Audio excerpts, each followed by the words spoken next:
तकरीबन 2 बजे के आसपास चाकूबाजी हुई, जहां पे एक व्यक्ति गंभीर रूप से घायल हुआ। तो एक बहुत दिन से खोज ही रहा था मारने के लिए मेरे भाई को, कि इसको मारूंगा ही ऐसे करके, तभी तो चाकू लेके घूम रहा था। जब वो मारा ना तो मेरा भाई ना फड़फड़ा रहा था बहुत वहीं पे।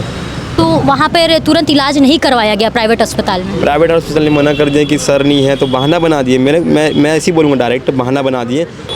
दुर्ग भिलाई में आए दिन चाकूबाजी के जो है मामले सामने आते रहते हैं, और इसमें से कोई गंभीर रूप से घायल हो जाता है या फिर कोई जो है मृत्यु हो जाता है। दरअसल एक ऐसा ही मामला सामने आया है दुर्ग के मोहन नगर थाना अंतर्गत से। करीबन 2 बजे के आसपास चाकूबाजी हुई, जहां पे एक व्यक्ति गंभीर रूप से घायल हुआ। तो एक व्यक्ति जो है उसकी हालत गंभीर होने की वजह से जो है उसकी अस्पताल ले जाते वक्त उसकी मृत्यु हो गई।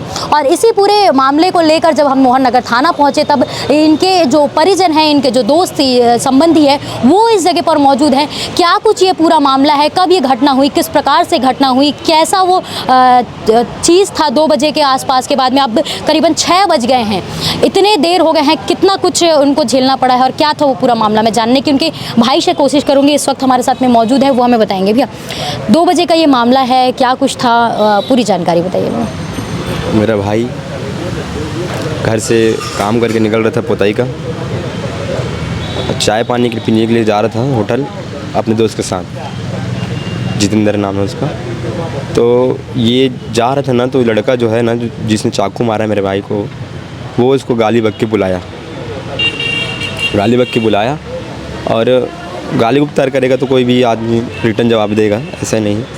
तो गाली वाली बका ना, तो फिर आपसी में जो भी बहस हुई होगी, तो ये ना मेरे ख्याल से ना बहुत दिन से खोज ही रहा था मारने के लिए मेरे भाई को, कि इसको मारूंगा ही ऐसे करके, तभी तो चाकू लेके घूम रहा था। इतना बड़ा चाकू था कि जब मारा ना, उसमें कांटेदार रिवर्स जैसे खींचेंगे ना अगर, तो उसमें ना पतरियाँ पूरी बाहर आ सकती है, ऐसी टाइप से थी।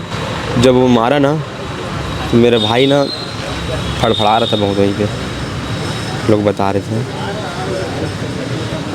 भैया, जो आपके भाई थे उनके साथ में एक और युवक थे, 2 लोग ये थे, तो जो आरोपी था उनके साथ में किसी होने की पुष्टि, कुछ जानकारी, और उसका नाम क्या कुछ है, पहचान में आपकी आई है, क्या कुछ है वो उनका नाम? उसका नाम विकास छतरी है उर्फ पिंटू छतरी है, और वो सिंगल ही था, और वो 1 हफ्ते से लेके घूम रहा था बोलते चाकू को उसको मारने के लिए। हाँ भैया, ये जो आरोपी है और आपका जो भाई है, वो साथ में रहा करते थे और आप लोग एक ही कॉलोनी के रहने वाले हैं, ऐसा बात सामने उठकर आ रहा है, लेकिन अचानक इस प्रकार की रंजिश कैसे पैदा हो गई है, इसकी जानकारी आपको? ये पुरानी कुछ थी, इसको तो मार खाते ही मेरा भाई एक बार बचाया था, तो वही कारण से ना कुछ प्रॉब्लम हुआ होगा, तो पुरानी ही साजिश रंजिश के कारण ऐसा किया लड़का, और वो बहुत दिन से खोज भी रहा था मारने के लिए, तो उसी के कारण मारा है वो। जी भैया, आपके जो भाई थे वो क्या काम करते थे और उनका?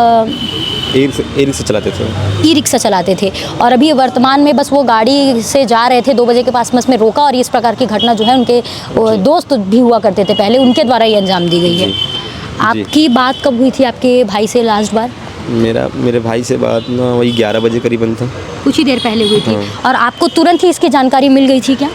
जैसे हुआ ना, तो मेरा दोस्त मेरे को फ़ोन किया था कि तेरे भाई को चाकू पड़ गया है, बहुत खून निकल गया, बहर है पूरा खून, ऐसा करके। मैं तुरंत गाड़ी निकाला, मेरे दोस्त के साथ, मेरे दोस्त की दुकान उसको बंद करवाया, चले दोनों चले गए थे। तो उसको ले जा रहे थे, रिक्शा में ले जा रहे थे, उसको मैं ना लेके गया, तो मैं पहले इसको प्राइवेट हॉस्पिटल में लेके गया, तो प्राइवेट हॉस्पिटल वाले ना मना कर दिए और बहाना बना दिए कि सर नहीं है, वो नहीं है, ऐसा करके। फिर मैं उसको सरकारी हॉस्पिटल ले गया। तो मैं पहले एक विनती करना चाहूँगा कि ना कैसी भी कंडीशन क्यों ना रहे, जैसे अगर प्राइवेट हॉस्पिटल में भी ले जा रहे हैं ना, तो कोई भी कंडीशन रहे, चाहे वो पुलिस थाना पहले जाओ रिपोर्ट लाओ, ये वाला ऐसा कंडीशन नहीं रहना चाहिए कि डायरेक्ट इलाज करना चाहिए उसका, ऐसा रहना चाहिए कि नहीं कि पेशेंट आया है कि पहले जाओ रिपोर्ट लाओ थाने से, तो वैसे नहीं है, डायरेक्ट पहले उसका इलाज किया जाए, कहीं भी कोई भी हॉस्पिटल में रहे। तो वहाँ पर तुरंत इलाज नहीं करवाया गया प्राइवेट अस्पताल में? प्राइवेट हॉस्पिटल ने मना कर दिया कि सर नहीं है, तो बहाना बना दिए। मैं ऐसे ही बोलूँगा, डायरेक्ट बहाना बना दिए, क्योंकि ऐसे ही बोलते हैं लोग कि प्राइवेट हॉस्पिटल में पहले थाना से रिपोर्ट लेके आओ, ऐसा वैसा करके बहाना बनाते हैं जी। तो मैं यही चाहूँगा कि ना प्राइवेट हॉस्पिटल में भी ना, अगर कहीं से भी कोई पेशेंट आ रहा है, क्यों ना वो रिपोर्ट वाला क्यों ना रहा है, कि उन्हें चक्कू पड़ा है, कोई गोली मार, तो डायरेक्ट इलाज चालू किया जाए, जी ऐसा नहीं है। जी भैया, ये जिस प्रकार से जो आरोपी था, आप जैसे बोल रहे थे करीबन 1 हफ्ते से चाकू लेकर घूम रहा था, साजिश के तहत घूम रहा था, तो क्या आपका मतलब उसका कुछ आपराधिक गतिविधि, किस प्रकार से वो आदमी की व्यवहार था, क्योंकि आपके पड़ोसी में रहता था,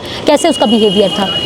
वो तो फिलहाल बहुत नशे में दिखता था, मैं जब भी देखता था उसको मैं, और लड़के लोग के साथ तालाब पास में बैठ के गांजा गोली पीते खाते रहता था बहुत। ऐसे देखा हूँ मैं, जब भी देखा हूँ ना नशे में था वो। और लड़के लोग भी बता रहे थे कि ना बहुत बड़ा चक्कू लेके घूम रहे हैं भाई, ऐसे करके। मतलब आदतन ऐसा बदमाश आए दिन ये सब की घटना अंजाम दे सकता था वो कभी भी।